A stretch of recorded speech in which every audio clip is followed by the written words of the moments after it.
What if I told you that a man spent his final days in absolute terror, desperately trying to escape something invisible, only to be found dead thousands of miles from home, half naked in a hotel parking lot, with thousands of dollars scattered around his body and gold jewelry sewn into his clothing? This is the story of Blair Adams, a case so disturbing that even seasoned investigators still lose sleep over it nearly 3 decades later. A man who knew he was in danger, who begged for help, who ran across international borders trying to survive, and who ultimately met a fate that defies all logical explanation. July 11th, 1996, Knoxville, Tennessee. Construction workers arriving for their morning shift at a hotel parking lot discover something that will haunt them forever. A man's body, lying face up on the hot asphalt. His pants are pulled down to his knees. His shirt is torn open, one sock on, one sock off, and scattered around him like confetti at a macabre parade. Thousands of dollars in cash, both American and Canadian currency, just lying there in the open air for anyone to take. But here's what makes this scene go from strange to absolutely chilling. The victim had been beaten severely. His stomach showed signs of blunt force trauma so violent that it would have caused excruciating pain. And then, the fatal blow, a strike to his abdomen so powerful it killed him. Yet there was no wallet, no identification, no way to know who this person was or why he died in such a bizarre and brutal manner. The police had never seen anything like it. Who leaves money at a crime scene? What kind of robbery ends with the cash left behind? And why was this man's clothing in such disarray, as if he'd been caught in the middle of undressing himself? It would take authorities days to identify the body. When they finally did, the mystery didn't get solved. It deepened into something far more sinister, because Blair Adams wasn't just some random victim. He was a man who had been running scared, running desperate, running from something that terrified him so completely that he abandoned his entire life in a matter of hours. If you're fascinated by true crime cases that challenge everything we think we know about reality, then you absolutely need to subscribe to this channel right now and hit that notification bell. These are the stories that will keep you awake at night, the unsolved mysteries that prove truth is stranger than fiction. And do me a favor, drop a comment right now telling me what country and city you're watching from. I love seeing how far these stories reach across the globe. So who was Blair Adams? And more importantly, what was he running from? Blair Adams was a 43-year-old Canadian man living in Surrey, British Columbia. By all accounts, he was completely normal. He worked in construction and the lumber industry. He was known as a reliable guy, someone you could count on. Friends described him as logical, level-headed, not the type to make impulsive decisions or act irrationally. He wasn't involved in drugs. He wasn't in trouble with the law. He wasn't the kind of person who'd end up dead in a foreign country under mysterious circumstances. But in the days leading up to his death, Blair Adams transformed into someone his friends and family didn't recognize. It started in early July 1996, less than 2 weeks before his body would be found in Tennessee. Blair suddenly became convinced that he was in danger. Not vague paranoia, but specific, overwhelming fear that someone or something was coming for him. He told friends he needed to leave Canada immediately. He needed to get away. He needed to disappear. Now here's what makes this so disturbing. Blair didn't just wake up one morning acting strange. His behavior escalated rapidly, systematically, almost as if he was following some kind of internal checklist for escape. First, he tried to get his hands on as much money as possible. He went to his bank and attempted to withdraw his entire life savings, over $10,000 Canadian. But there was a problem. The bank had withdrawal limits. They couldn't just hand over that much cash all at once. Blair became agitated, desperate. He argued with the bank employees, insisting he needed the money right away. When they refused, he didn't give up. He came back the next day, and the next day, each time, withdrawing the maximum amount allowed until he'd cleaned out his accounts. We're talking about a man who was so determined to get his money that he made multiple trips to the bank over several days, each time more anxious than the last. But why? What do you need that much cash for if you're just taking a regular trip? Why not use credit cards or traveler's checks like a normal person in 1996 would do? Because Blair Adams wasn't planning a regular trip. He was planning to vanish. Once Blair had accumulated thousands of dollars in cash, he did something even more strange. He went to a jeweler and bought gold. Not jewelry for someone special. Not an investment he planned to hold on to. He bought gold that he could carry with him. Portable wealth, the kind of assets you acquire when you think paper money might not be enough, or when you believe you might need to bribe your way out of a situation, or when you're preparing for a scenario where normal currency becomes worthless. Think about that for a moment. This wasn't a man booking a spontaneous vacation. This was a man preparing for survival. His friends started noticing the change. Blair began making phone calls, trying to convince people to come with him. To where? He wouldn't say exactly. Just away, just somewhere safe. He reached out to a friend and asked him to come along on what he vaguely described as a trip to the United States. But even Blair's closest friends could sense something was deeply wrong. The way he spoke, the urgency in his voice, the fear in his eyes. This wasn't the Blair they knew. One friend later told investigators that Blair seemed terrified, but couldn't or wouldn't explain what he was afraid of. When pressed for details, Blair would become evasive, paranoid even, as if speaking about the threat might somehow make it materialize. Imagine being so frightened of something that you can't even put it into words. What kind of fear does that to a person? On July 5th, 1996, Blair made his move.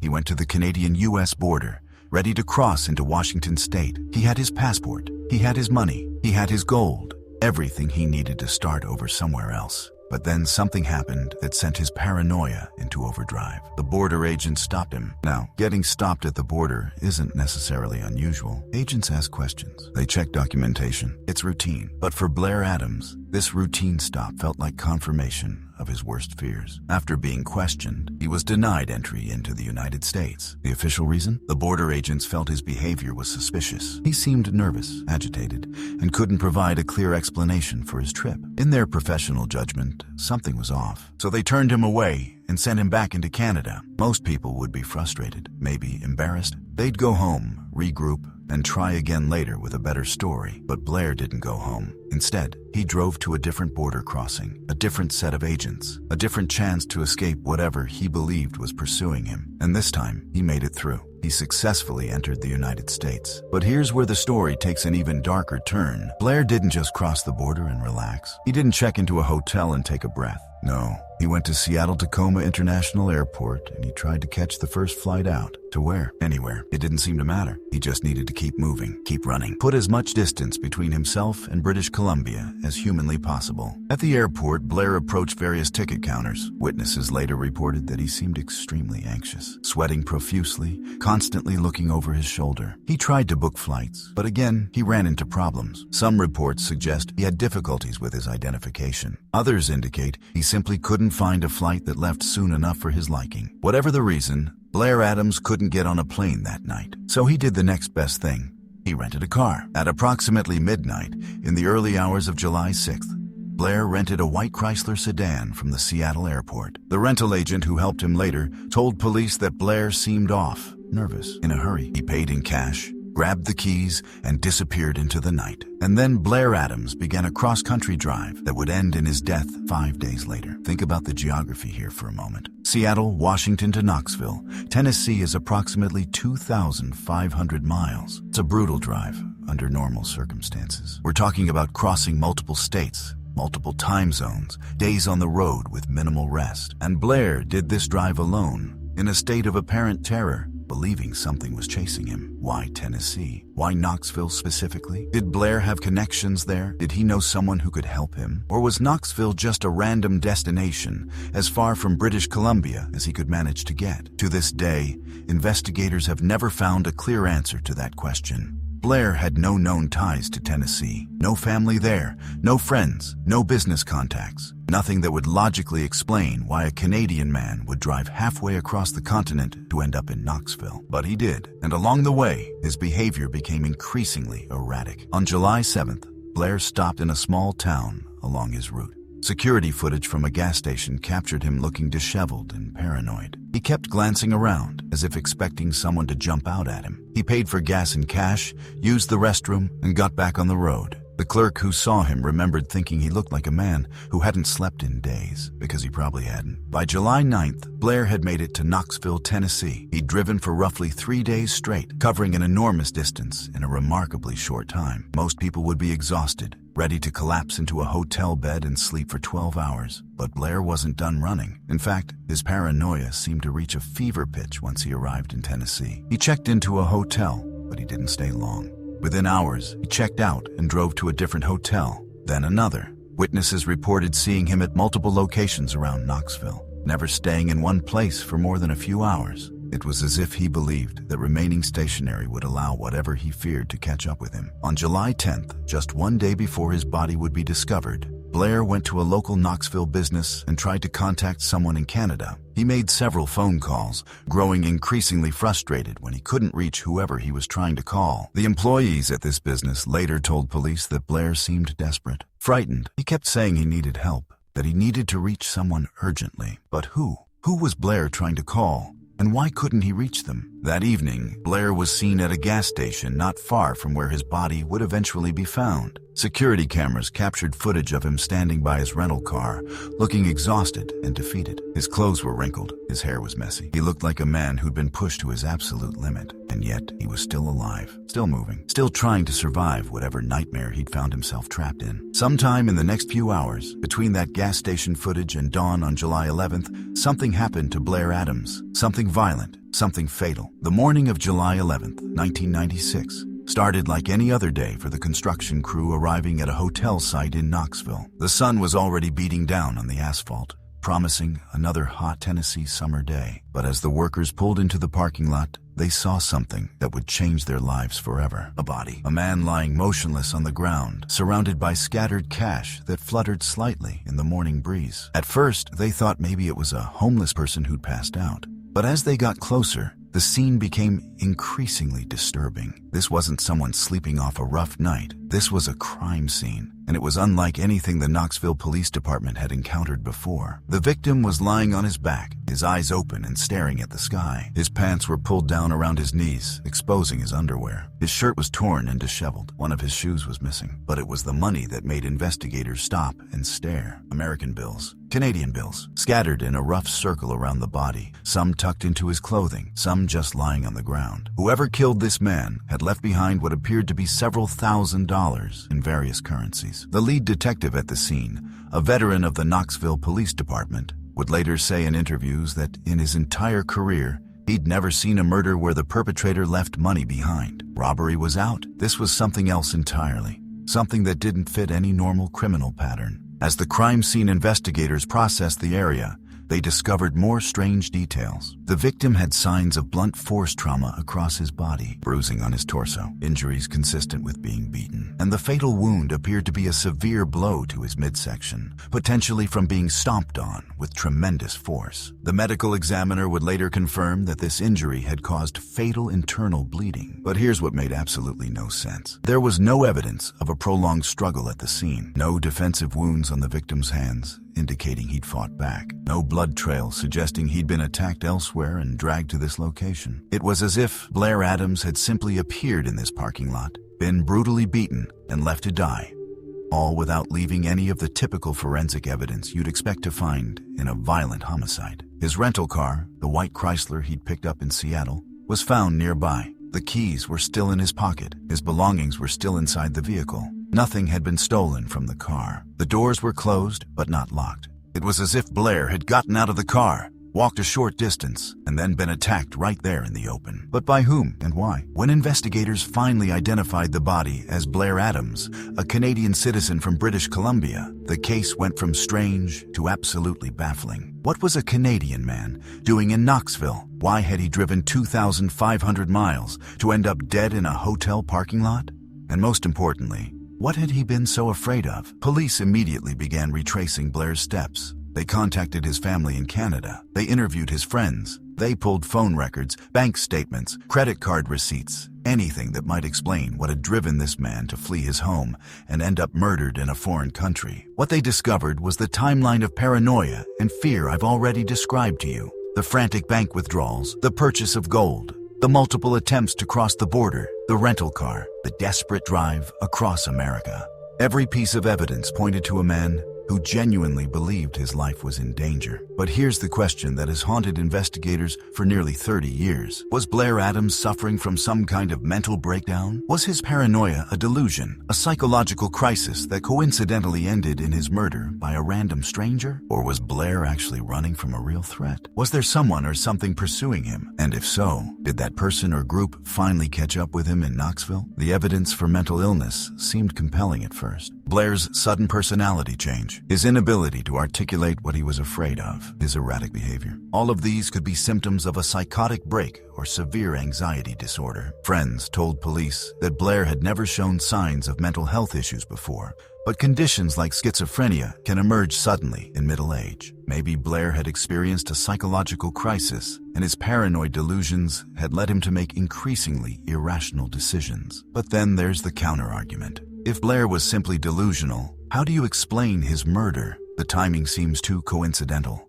A man runs from an imaginary threat for days, crosses international borders, drives across an entire continent, and then just happens to get murdered in a random parking lot? That strains credibility. And there's more. Remember the gold jewelry Blair had purchased before leaving Canada? When investigators examined his body more carefully, they discovered something extraordinary. Blair hadn't just been carrying the gold. He had sewn pieces of jewelry into the lining of his clothes. Small gold chains and trinkets, carefully hidden in the seams of his jacket and pants, as if he was smuggling them or hiding them from someone. Why would a man experiencing a mental breakdown have the presence of mind to sew gold into his clothing? That's not the action of someone in the grip of psychosis. That's the action of someone planning ahead. Someone who expected they might need to access hidden resources. Someone who was thinking strategically about survival. The autopsy revealed another chilling detail. Blair's injuries suggested he'd been beaten by someone or multiple people who knew what they were doing. The blows were targeted, efficient. The fatal strike to his abdomen wasn't a random act of violence. It was delivered with enough force to cause catastrophic internal damage. This wasn't a mugging gone wrong. This wasn't a bar fight that escalated. This was something more calculated. Investigators interviewed dozens of people. Hotel staff who'd seen Blair checking in and out of multiple locations. Gas station attendants who'd served him. Other travelers who might have noticed him on the road. But nobody could provide any information about who Blair had been with in his final hours. Nobody saw him arguing with anyone. Nobody witnessed the attack. It was as if Blair's killer or killers had appeared out of nowhere, committed this brutal act, and vanished without a trace. The Knoxville Police Department worked the case hard for months. They coordinated with Canadian authorities. They looked into Blair's background, searching for any enemies, any debts, any connections to criminal activity. They found nothing. Blair Adams was exactly what he appeared to be, an ordinary man who'd lived an ordinary life, until something went catastrophically wrong in early July 1996. One theory that emerged was that Blair had witnessed something he wasn't supposed to see. Maybe he'd stumbled onto a criminal operation in Canada. Maybe he'd seen something that made him a liability to dangerous people. This would explain his sudden fear and his need to flee. It would explain why he couldn't or wouldn't tell his friends what he was running from, because speaking about it might put them in danger too. And it would explain why professional criminals might have tracked him down and eliminated him in a way that sent a message. But if this theory was true, what had Blair seen? Investigators found no evidence of Blair being involved in or witnessing any criminal activity. No connections to organized crime. No indication he'd been in the wrong place at the wrong time. It was another dead end. Another theory focused on the possibility that Blair had gotten involved with the wrong people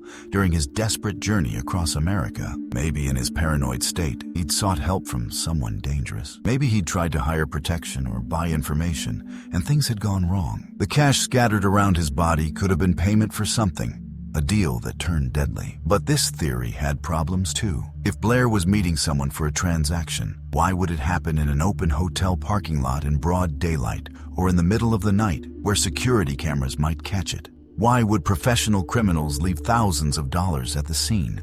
Nothing about this explanation felt right. Then there was the bizarre staging of the body itself, the pants pulled down, the torn clothing, the scattered money. Some investigators wondered if this was meant to look like a sexual assault or a robbery to throw police off the real motive. But if that was the goal, it backfired spectacularly because it only made the case more memorable and more investigated. The Canadian authorities conducted their own investigation from the north. They interviewed everyone Blair had contacted in his final days. They examined his apartment, looking for clues about what might have triggered his panic. They analyzed his phone records to see if anyone suspicious had been calling him. They checked to see if he'd received any threats, any unusual letters, any indication that someone had been targeting him. They found absolutely nothing. Blair's apartment was neat and ordinary. His mail contained nothing but bills and junk advertisements. His phone records showed only calls to friends and family. There were no mysterious contacts, no unexplained communications, no evidence whatsoever that anyone had been threatening him or causing him problems. If Blair Adams was running from a real threat, yet, that threat left no trace in his everyday life. This brought investigators back to the mental health theory, but it still didn't sit right. Even if Blair was delusional, his murder was very real, and the manner of his death suggested something more than a random act of violence. Years passed. The case went cold. The Knoxville Police Department kept the file open, but leads dried up. Blair's family in Canada was left with grief and questions that would never be answered. Why did their son, brother, friend die so far from home? What had he been afraid of? Could they have done something to prevent this tragedy? In 2010, 14 years after Blair's death, the case got renewed attention when it was featured on a television documentary about unsolved mysteries. The producers interviewed the original detectives, showed the crime scene photos, and laid out all the bizarre details for a national audience. The hope was that someone, somewhere, might see the episode and remember something crucial. Maybe a tip would come in. Maybe a witness would finally come forward. The show generated hundreds of calls and emails. People from across North America contacted the police with theories, possible sightings, and connections they thought might be relevant. Investigators followed up on every credible lead. But once again, nothing panned out. Every promising tip led to another dead end. The case remained as mysterious as ever. One of the most haunting aspects of Blair's story is the timeline itself. From the moment he started acting strangely to the moment his body was found, only about a week had passed. 7 days. In 7 days, Blair went from a normal, functioning adult to a terrified fugitive to a murder victim. Whatever happened to him, whatever he experienced or believed he experienced, it compressed his entire world into 1 week of absolute terror. His final hours remain the biggest mystery. Where was Blair between that last gas station sighting and when his body was discovered? The medical examiner estimated he'd been dead for several hours before the construction workers found him, which means he likely died sometime in the middle of the night or early morning. But what was he doing in that parking lot? Was he meeting someone? Was he simply trying to find a place to sleep? Did his killer surprise him? Or did Blair know his attacker? The scattered money suggests that Blair might have been trying to use his cash for something in those final moments. Maybe he was trying to pay someone off. Maybe he was offering money in exchange for help or information. Or maybe the money was scattered during the attack,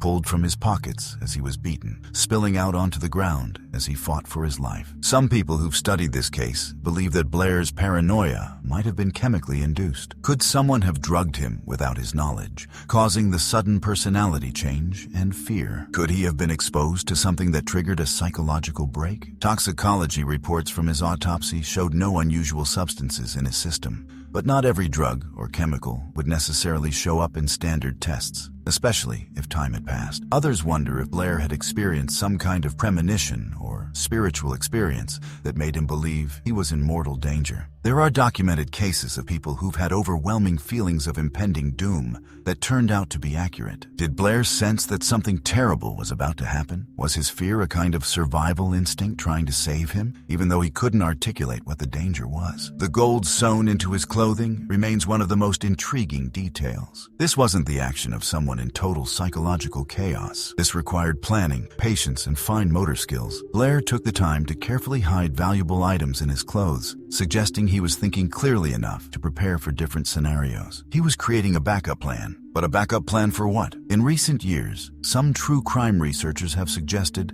that Blair might have been involved in something he never told his friends and family about. A secret part of his life that intersected with dangerous people or situations. But extensive investigations into his background have never turned up any evidence of a double life. No secret gambling debts, no affairs, no criminal connections, no hidden financial problems. Blair Adams appeared to be exactly who everyone thought he was, which makes his fate all the more inexplicable. The case has been reviewed multiple times by different law enforcement agencies. Cold case detectives have looked at the evidence with fresh eyes. Advances in forensic technology have been applied to the physical evidence from the scene. But nearly 30 years later, Blair Adams' murder remains unsolved. No arrests have ever been made. No suspects have ever been publicly identified. The person or people who killed him have never been found. What makes this case so deeply disturbing isn't just the violence of Blair's death. It's the fact that his fear, whether rational or irrational, turned out to be justified. He believed he was in danger. He took extraordinary steps to escape that danger.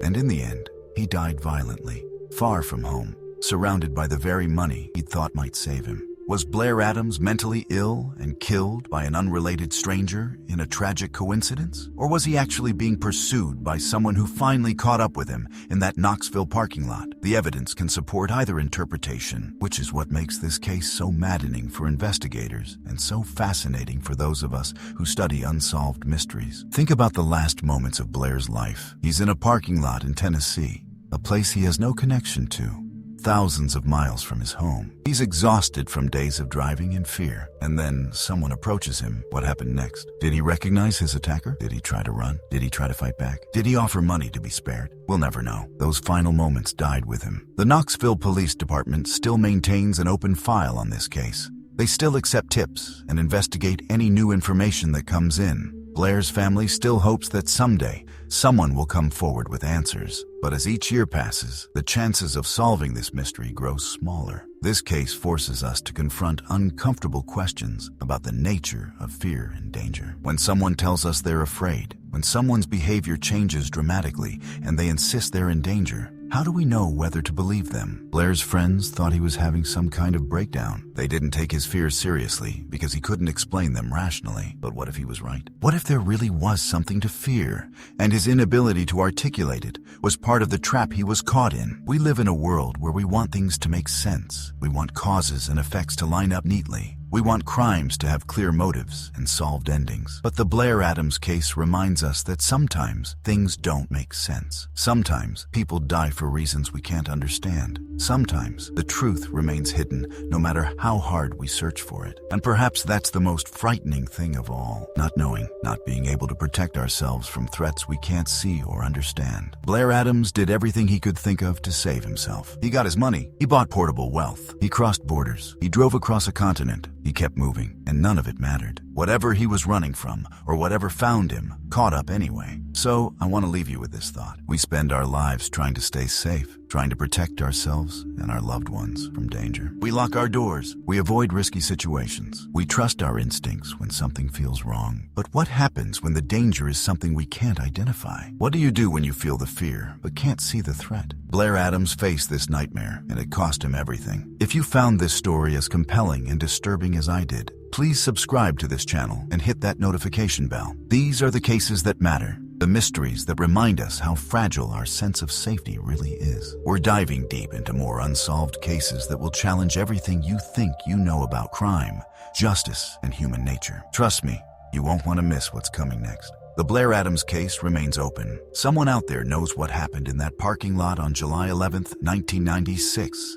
Someone knows why a terrified Canadian man ended up dead in Tennessee with money scattered around his body like leaves in the wind. So here's my final question for you, and I really want to hear your thoughts in the comments. Do you think Blair Adams was running from a real threat that finally caught up with him? Or was he suffering from paranoid delusions and his murder was just a tragic, random coincidence? What's your theory?